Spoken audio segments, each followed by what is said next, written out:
தந்தி தொலைக்காட்சி நேயர்களுக்கு வணக்கம். நல்லதை சொல்வோம், நல்லதை செய்வோம், நல்லதே நடக்கும். இன்று 4/5/2023 வியாழக்கிழமை, சித்திரை நட்சத்திரம், இரவு 9:45 வரை, பிறகு சுவாதி நட்சத்திரம். இன்றைக்கு நீங்கள் தெரிந்து கொள்ள வேண்டிய ஒரு முக்கியமான நிகழ்வு என்ன அப்படின்னா, இன்றைக்கு அக்கின் நட்சத்திரம் தொடங்குகிறது. அக்கின் நட்சத்திரம் ஆரம்பம், கத்திரி வெயில் அப்படிம்பாங்க. சூரியன் உக்கிரமா இருக்கிற நேரம். சூரியன் அதிகமான பலத்தோடு இருக்கிற போது எந்த புது முயற்சிகளையும் ஈடுபடப்படாதான். அதுதான் சித்திரை மாதம் பிள்ளை பிறந்தால் கூட சித்திரை அப்பன் தெரிவில்லைன்னு ஒரு பழமொழி. அதாவது சித்திரையில் ஆண் குழந்தை பிறந்துச்சு அப்படின்னா தந்தையினுடைய முன்னேற்றத்தில் தடைகள் வரும்னு சொல்லி உடனடியாக அதுக்குள்ள வழிபாடுகளை எல்லாம் மேற்கொள்வாங்க. எத்தனையோ பரிகாரங்கள் வழிபாடுகள் இருக்கு. எத்தனையோ பேர் சித்திரையில் பிறந்தவர்களுடைய தந்தை நல்லாவும் இருந்திருக்காங்க. ஆகையினால நம்ம அதில் நம்பிக்கை வைக்க வேண்டாம். பொதுவாக அதுக்குரிய வழிபாடுகளை மேற்கொண்டால் கடுமை குறையும். பரிகாரம் என்பதே கடுமை குறைவதற்கு. இப்போ வெயில் ரொம்ப இருக்கு அப்படின்னா கொடையை பிடிச்சிக்கிறான், மழை அதிகமாக வந்தால் கொடையை பிடிச்சிக்கிறான். அந்த வெயிலுடைய தாக்கத்தை இந்த கொடை குறைக்கிற மாதிரி பரிகாரங்கள் செய்வதன் மூலமாக கடுமை நமக்கு குறையும். ஆகையினால இந்த அக்கின் நட்சத்திரம்ங்கிறது எப்படி அப்படின்னா, இன்றைக்கு 4/5/2023, இன்றைக்கு சித்திரை 21. இன்னையிலேருந்து ஆரம்பித்து வைகாசி மாதம் 15ஆம் தேதி வரைக்கும் இந்த அக்கின் நட்சத்திரம் இருக்கு. அதாவது 29/5/2023 வரைக்கும் இருக்கு இந்த அக்கின் நட்சத்திரம். இந்த காலத்தில் ஒரு முக்கிய நிகழ்ச்சிகள், நல்ல நிகழ்ச்சிகள்லாம் நடத்தக்கூடாதுன்னு சொல்லியிருக்காங்க அந்த காலத்தில். அதாவது கல்யாணம், காது குத்து விழா, எந்த புது முயற்சிகளில் ஈடுபட்டாலும் அக்கின் நட்சத்திரம் இப்போ இருக்கு, அது முடிய விட்டு நீங்கள் ஒரு நல்ல நாள் பாருங்கன்னு சொல்லுவாங்க. தவிர்க்க முடியாமல் இருந்தால் வச்சுக்கணும், இப்போ செஞ்சுதே ஆகணும் இந்த நேரத்தில் அப்படின்னா மிக மிக மிக அவசரம் அவசியம் அப்படின்னா செய்யலாம். இருந்தாலும் கூட முக்கிய நிகழ்வுகள், ஒரு மங்கள நிகழ்வுகளை எல்லாம் இந்த அக்கின் நட்சத்திர காலத்தில் வச்சுக்க மாட்டாங்க. அதுக்கு 4/5/2023 இன்னையிலிருந்து 29/5/2023 வரை, அதாவது வைகாசி 15ஆம் தேதி வரைக்கும் இந்த அக்கின் நட்சத்திர காலம் இருக்கு. இது அக்கின் நட்சத்திர தொடுப்பு அப்படிங்கிறது, கத்திரி வெயில் அப்படிம்பாங்க. இதில் சிவாலயங்கள் எல்லாம் போனீங்கன்னா சிவனுக்கு மேலே இருந்து தண்ணி சொட்டு சொட்டா வடியும். இறைவனுக்கே அந்த குளிர்ச்சியை உண்டாக்குறாங்க. ஆகையினாலே இது போன்ற காலங்களில் நீங்கள் தெரிந்து வச்சுக்கணும். அதில் இன்றைக்கு குருவாரம். பொதுவாக குருவுக்குன்னு ஒரு பதிகம் நான் எழுதினது என்ன அப்படின்னா, குரு பகவானின் அருள் இருந்தால் குடும்ப பெருமை நமக்கு வரும். அருள்மிகு பார்வை பதிந்தாலோ அத்தனை செயலிலும் வெற்றி பெறும். ஒரு முறை சன்னதி செல்லுங்கள், உயர்வு கிடைக்கும் பாருங்கள். மறுமுறை சென்று வந்தால் மலைபோல் செல்வம் குவிந்து விடும்னு சொல்லி ஒரு பாடல் எழுதினேன். பொதுவாக வியாழக்கிழமை, இன்றைக்கு வியாழக்கிழமை வந்தாலே கோயில்களுக்கு போனால் சுண்டல் கொடுப்பாங்க, சுண்டல் நைவேத்தியம் கொடுப்பாங்க, கருப்பு சுண்டல் கொடுப்பாங்க. இந்த வியாழனுக்கு சுண்டலை மாலையாக போடுறதா அல்லது சுண்டலை தானமாக கொடுக்குறதான்னு ஒன்று. கல்யாணம் ஆக வேண்டியவங்க சுண்டல் மாலை போடுவாங்க. மற்றவங்க குருவினுடைய அருளை பெற இருக்கிறவங்க சுண்டலை தானமாக கொடுப்பாங்க. சில பேர் சுண்டலை இங்கே நைவேத்தியமாகவும் கொடுத்து எல்லாருக்கும் கொடுக்க சொல்லுவாங்க. ஆக சுண்டல் கொடுக்கறது மட்டுமில்லை, குருவுக்கு பிடித்த ரொம்ப பிரியமான பூ எதுனா முல்லைப்பூ. முல்லைப்பூ மாலை இன்றைக்கு குருவுக்கு நீங்கள் சூட்டி மகிழ்ந்தால் எல்லையில்லாத நற்பலன்கள் உங்களுக்கு கிடைக்கும். இன்றைக்கு குருவாரம். அதிலும் சமீபத்திலே இப்போ குரு பேச்சு ஆகியிருக்கு. இந்த நேரத்தில் குரு பார்க்கக்கூடிய 3 ராசிகளாக இருக்கக்கூடிய மேசராசி, துலாம் ராசி, தனுசு ராசிக்காரர்கள் எல்லாம் இன்றைக்கு கோயிலுக்கு போய் கும்பிட்டு வந்தால் அவங்க என்னென்னவெல்லாம் நினைச்சிருந்தாங்களோ அவங்களுடைய எண்ணங்கள் எல்லாம் ஈடேறும் என்ற நல்ல கருத்தை தெரிவித்து, அவர்கள் மட்டுமல்ல மற்ற ராசிக்காரர்களும் வழிபடலாம். குருவை வழிபட்டாலே குதூகலமான வாழ்க்கை அமையும் என்பதையும் சொல்லி இனி இன்றைய ராசி பலன்களை இப்பொழுது உங்களுக்கு வழங்கப் போகின்றேன். மேசராசி நேயர்களே, புகழ் மிக்கவர்களின் சந்திப்பு கிடைத்து மகிழும் நாள் இன்று. புதிய திருப்பங்கள் உங்களுக்கு ஏற்படும். பொருளாதார பற்றாக்குறை அகலும்.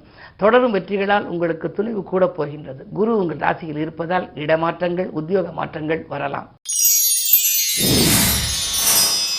ரிஷபராசி நேயர்களே, உங்களுக்கெல்லாம் இப்பொழுது சுக்கிரபலம் 2ஆம் இடத்திற்கு வந்துவிட்டது. இதுவரை உங்கள் ராசியில் சஞ்சரித்த சுக்கிரன் இன்றைக்கு 2ஆம் இடத்தில் செவ்வாயோடு கூடி சுக்கிர மங்கள யோகத்தை உருவாக்குகிறார். எனவே இல்லத்திலே மங்கள நிகழ்ச்சிகள் நடைபெறும். அதிலும் குறிப்பாக உடன்பிறப்புகள் வழியில் ஏதேனும் மங்கள நிகழ்ச்சி நடைபெறாமல் இருந்தால் அது நடைபெறலாம். உங்களுடைய சகோதரர்களுக்கோ சகோதரிகளுக்கோ கல்யாணம் முடியாமல் இருக்கலாம், அல்லது அவர்கள் இல்லத்திலே நடைபெறலாம். அப்படிப்பட்ட சுபகாரியங்கள் இன்று நடைபெறும். ஆடை ஆபரண சேர்க்கை உண்டு. அதிகார வர்க்கத்தின் ஆதரவோடு ஒரு நல்ல காரியமும் உங்களுக்கு நடைபெறும். வாழ்க்கையில் மிக மிக முன்னேற்றம் காணுகின்ற நாளாக இந்த நாள் அமையப் போகிறது. மிதுன ராசி நேயர்களே, உங்களுக்கெல்லாம் செவ்வாய் சுக்கிர சேர்க்கை இருப்பதனாலே நல்ல பலன்கள் இல்லம் தேடி வரும். வீடு வாங்க முயற்சியிலே வெற்றி கிடைக்கும். வெளிவட்டார பழக்கம் உங்களுக்கு விரிவடையும். கொடுத்த பணம் குறிப்பிட்டபடி வந்து சேரும். இன்னல்கள் தீர்வதற்காக எடுத்த முயற்சிகள் எல்லாம் கைகூடுகின்ற இந்த நாள் உங்களுக்கு யோகமான நாள்.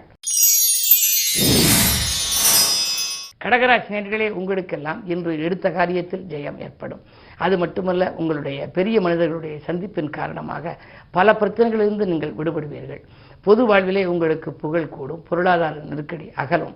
10லே குரு இருப்பதால் உத்தியோகத்தில் உள்ளவர்களுக்கெல்லாம் மேலதிகாரிகளின் அன்புக்கு பாத்திரமாவார்கள். உயர்ந்த நல்ல அதிகார அந்தஸ்து அவர்களுக்கு வழங்கப்படலாம். எனவே இன்று அவர்களுக்கு இனிய நாள். சிம்மராசி நேயர்களே, உங்களுக்கெல்லாம் கண்டகச்சனியின் ஆதிக்கம். சனி பார்வையில் இருப்பதனாலே நீங்கள் எதை செய்தாலும் யோசித்து செய்ய வேண்டும். சேமிப்பு கரைகிறதே என்று கவலைப்படுவீர்கள். இருந்தாலும் கூட குறு பார்வை இருப்பதனாலே கரைந்த சேமிப்புகளை உடனுக்குடன் ஈடுகட்டவும் புதிய வாய்ப்புகள் வரலாம்.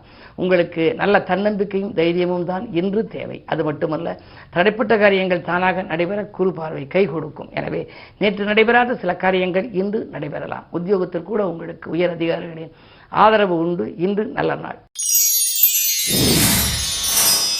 கன்னிராசி நேயர்களே, உங்களுக்கு இன்று காலை 9:20 வரை உங்கள் ராசிக்குள் சந்திரன், அதாவது லாபாதிபதி சந்திரன் காலை நேரத்தில் உங்கள் ராசிக்குள் இருப்பதனாலே அதிகாலையிலேயே உங்களுக்கு ஆதாயம் தரும் தகவல்கள் வரலாம். அயல்நாட்டிலிருந்து கூட ஒரு நல்ல தகவல் கிடைக்கும். உத்தியோகத்தில் கூட உங்களுக்கு உயர் பதவிகளும் அல்லது உயர்ந்த சம்பளம் தருவதாக சொல்லி நல்ல நிறுவனங்களிலிருந்து கூட அழைப்புகள் வரலாம். மதியத்திற்கு மேல் உங்களுக்கு அந்த சந்திரபலம் காலை 9:20 வரை உங்கள் ராசிக்குள் இருக்கின்றது. எனவே அதிகாலையில் நீங்கள் எடுக்கும் முயற்சிகளில் உங்களுக்கு வெற்றி கிடைக்கும். உங்களுடைய எதிரிகள் எல்லாம் விலகிச் செல்வார்கள். மாற்றங்கள் வருவதை ஏற்றுக்கொள்ளக்கூடிய நாளாக இந்த நாள் உங்களுக்கு அமைகின்றது.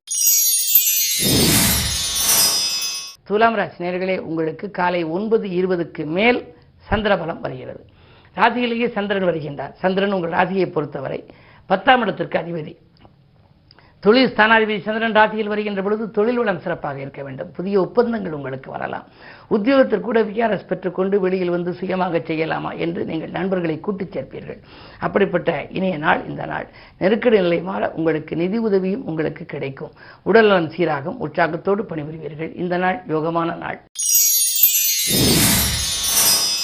விருச்சிக ராசி நேயர்களே, உங்களுக்கெல்லாம் சந்தர்ப்பங்கள் சாதகமாக அமைகின்ற நாள். இன்று தனவரவு திருப்திகரமாகவே இருக்கிறது. 8ஆம் இடத்தில் இருக்கக்கூடிய செவ்வாய் சுக்கிரனோடு இணைந்து சுக்கிர மங்கள யோகமாக இருந்து குடும்பஸ்தானத்தை பார்ப்பதால் இதுவரை வாயில் தேடி வந்து திரும்பிச் சென்ற வரன்கள் இப்பொழுது வரலாம். கல்யாண கனவுகள் நனவாகும். கடமையில் இருந்த தொய்வு அகலும். ஆன்மீக பணியிலே ஆர்வம் காட்டுவீர்கள். தேவையான இடத்தில் தேவையான நேரத்தில் உங்களுக்கு உதவிகளும் கிடைக்கும். உத்தியோகத்தை பொறுத்தவரை அரசு வேலைக்காக நீங்கள் ஏதேனும் முயற்சி எடுத்திருந்தால் அது கூட கைகூடலாம். இந்த நாள் நல்ல நாள். தனுசு ராசி நேயர்களே, உங்களுக்கு செவ்வாய் பார்வை இருக்கின்றது. விரையாதிபதி பார்ப்பதனாலே விரயங்கள் அதிகரிக்கும். முன்னேற்ற பாதையில் சில முட்டுக்கட்டைகள் ஏற்படலாம். நண்பர்களிடம் உங்கள் முன்னேற்றத்தை பற்றி நீங்கள் தெரிவிக்க வேண்டாம். அதிலும் குறிப்பாக உறவினர்களிடம் உங்கள் முன்னேற்றத்தை தெரிவிப்பதன் மூலம் அதில் சில பிரச்சனைகள் ஏற்படலாம். 3லே சனி இருக்கின்றார். உடன்பிறப்புகள் உங்களை விட்டு விலகாமல் பார்த்துக் கொள்வது உங்கள் புத்திசாலித்தனமாகும். கேதுவின் பார்வை உங்கள் ராசியில் பதிவதால் ஆரோக்கிய தொல்லைகளும் அதிகரிக்கலாம். கைவலி, கால்வலி, மூட்டு வலி போன்ற வலிகளுக்கு ஆளாக நேரிடும். என்ன இருந்தாலும் இன்று கவனத்தோடு செயல்பட வேண்டிய நாள். மகர ராசி நேயர்களே, உங்களுக்கெல்லாம் இன்று பழகிய நண்பர்கள் பணத்தேவையை பூர்த்தி செய்கின்ற நாள். இன்று நீங்கள் பம்பரமாக சுழன்று பணிபுரிவீர்கள். 2லே சனி இருப்பதால் இல்லத்திலே உங்களுக்கு நல்ல காரியம் நடைபெறுவதற்கான வழி பிறக்கப் போகின்றது. தேவைகள் உங்களுக்கு பூர்த்தியாகும். படிப்படியான முன்னேற்றம் உங்களுக்கு வரலாம். நீண்ட நாளாக இழுபறியாக இருந்த வழக்கில் இப்பொழுது சாதகமாக முடியும். கல்விக்காகவும் நீங்கள் செலவிடுவீர்கள். அதே நேரம் கல்யாணம் போன்றவற்றிற்காகவும் செலவிடும் சூழல் உண்டு. பிள்ளைகளால் உங்களுக்கு உதிரி வருமானங்களும் கிடைக்கலாம். இந்த நாள் நல்ல நாள். கும்பராசி நேயர்களே, உங்களுக்கு காலை 9:20 வரை சந்திராஷ்டமம். எனவே எதை செய்தாலும் அதிகாலையில் நீங்கள் செய்ய வேண்டாம். குழப்பங்கள் அதிகரிக்கும். மனக்கிளேசங்கள் கூடும். நண்பர்கள் உதவி செய்வதாய் சொல்லி கடைசி நேரத்தில் கையை விரிக்கலாம். ஆனால் மதியத்திற்கு மேல் உங்களுக்கு மனக்கலக்கம் அகலும். இன்னும் சொல்லப்போனால் காலை 9:20க்கு மேல் சந்திராஷ்டமம் மாறிவிடுகிறது. எனவே 10 மணிக்கு மேல் கூட நீங்கள் செய்யும் முயற்சிகள் உங்களுக்கு வெற்றி கிடைக்கலாம். பொதுவாக உத்தியோகத்தில் சில சூட்சுமங்களை நீங்கள் கற்றுக்கொள்வீர்கள். புதிய வேலைக்காக நீங்கள் ஏதேனும் ஏற்பாடு செய்தால் அது உங்களுக்கு கிடைக்கலாம். ஆரோக்கிய தொல்லை அகலும். மீனராசி நேயர்களே, உங்களுக்கு இன்று காலை 9:20க்கு மேல் சந்திராஷ்டமம். எனவே புது முயற்சிகளில் ஈடுபட நினைத்தால் அதிகாலையிலேயே ஈடுபடுவது நல்லது. ஏனென்றால் 9:20க்கு மேல் சந்திராஷ்டமம் வந்துவிடுகிறது. சந்திராஷ்டமம் வந்துவிட்டாலே நீங்கள் என்ன செய்தாலும் அந்த காரியங்கள் கடைசி நேரத்தில் நிறைவேறாமல் போகலாம். தடுமாற்றங்கள் அதிகரிக்கும். ஈசனை வணங்கி இனிய பலன் காண வேண்டிய நாள் என்று நான் சொல்லுவது வழக்கம். அது மட்டுமல்ல, யோசித்து செயல்பட வேண்டும். இல்லத்தில் உள்ளவர்களின் அனுசரிப்பு கொஞ்சம் குறையலாம். யாரையும் நம்பி புது பொறுப்புகளை எல்லாம் ஒப்படைத்து விட வேண்டாம். விரயங்கள் கூடுகின்ற இந்த நாளில் விழிப்புணர்ச்சி தான் உங்களுக்கு அதிகம் தேவை. இன்று வியாழன் என்பதனாலே உங்கள் ராசிநாதன் குருவாக இருப்பதால் குருவை கும்பிடுவது நல்லது. மேலும் விவரங்கள் அறிய தினத்தந்தி படியுங்கள்.